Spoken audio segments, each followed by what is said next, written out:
tend to get really excited about this subject when I start talking about adaptogens and stress, or just adaptogens in general. Now, I know a lot of people watching this are like, what the heck's an adaptogen?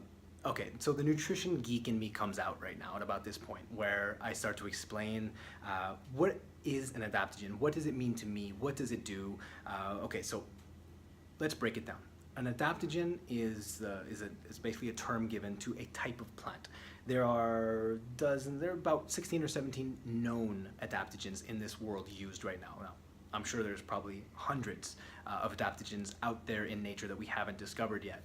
But as of now, there are about 15, 16, 17 that have been discovered and are used.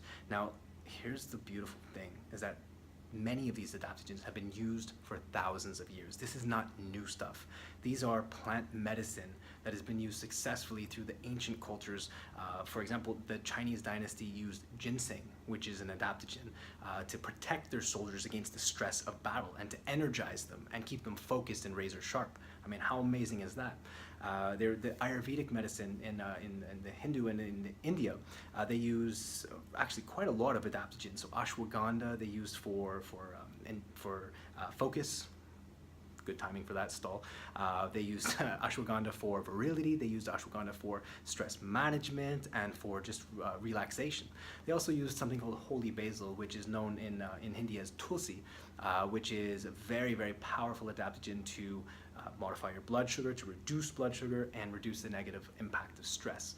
So one thing that I would say almost all adaptogens have in common is that they have this profound ability to protect your body against stress, to communicate with your body, and to lower your cortisol levels if they need to be lowered, and create that balance inside you, which is going to optimize all of your functions.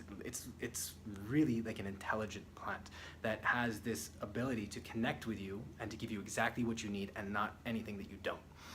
So ginseng, ashwagandha, holy basil, these are three pretty well-known adaptogens. Maca is another well-known adaptogen, which has its benefits. It can be used from anyone from menopausal women to people who have hormonal deficiencies for men, for example.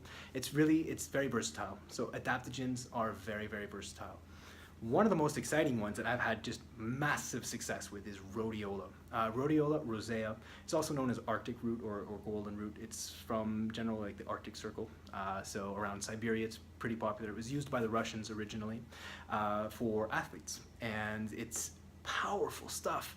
Not only for athletes, but okay. So if you are an athlete, rhodiola will help you to have better endurance, better oxygen utilization capacity, and faster recovery. It helps you to relieve inflammation and optimize inflammation levels while protecting your body against a variety of stresses. And it's always, when we're talking about stress protection, it's always with cortisol. So it's always in referral to something that is going to optimize your cortisol hormone.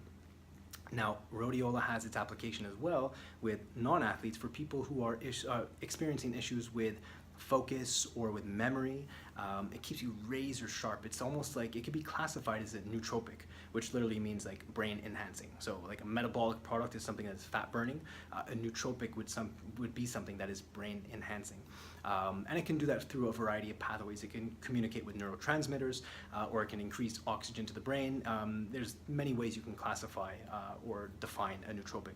But rhodiola is, by all definitions, a nootropic. So it makes you smarter, it makes you faster, it makes you think more clearly. It protects your body against stress. This is incredible. This is exactly what we need.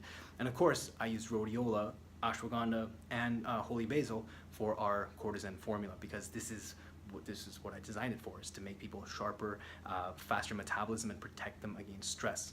Now, there's also a very, very interesting adaptogen called reishi mushroom. It's known as lingzi in traditional Chinese medicine, and it is a pretty funky looking mushroom, actually. I think if you came across this in nature, you probably wouldn't eat it. I don't know how they discovered it. I don't want to know how many mushrooms they got wrong before they discovered this one, but it's amazing what reishi mushroom can do. It's very powerful at relieving inflammation. It's also, from one of the reasons why I put it into cortisone is because it has such powerful and pronounced effects on your cortisol hormone. Also, it's proven anti-cancer and anti-tumor. They've done so many studies where they found that the reishi mushroom is a very, very powerful cancer killer, which is a big deal for me, of course, because my entire family, every man in my family had cancer. So cancer prevention is something that I'm very, very big on for all of my clients, to try to help them avoid what my family went through. And so adaptogens are very versatile. You'll see that they come, from a mushroom, from reishi, to a plant, Arctic plant in Siberia, totally different parts of the world. There's these adaptogens growing, so it just shows that plants, the power of plants, it's there for us as medicine.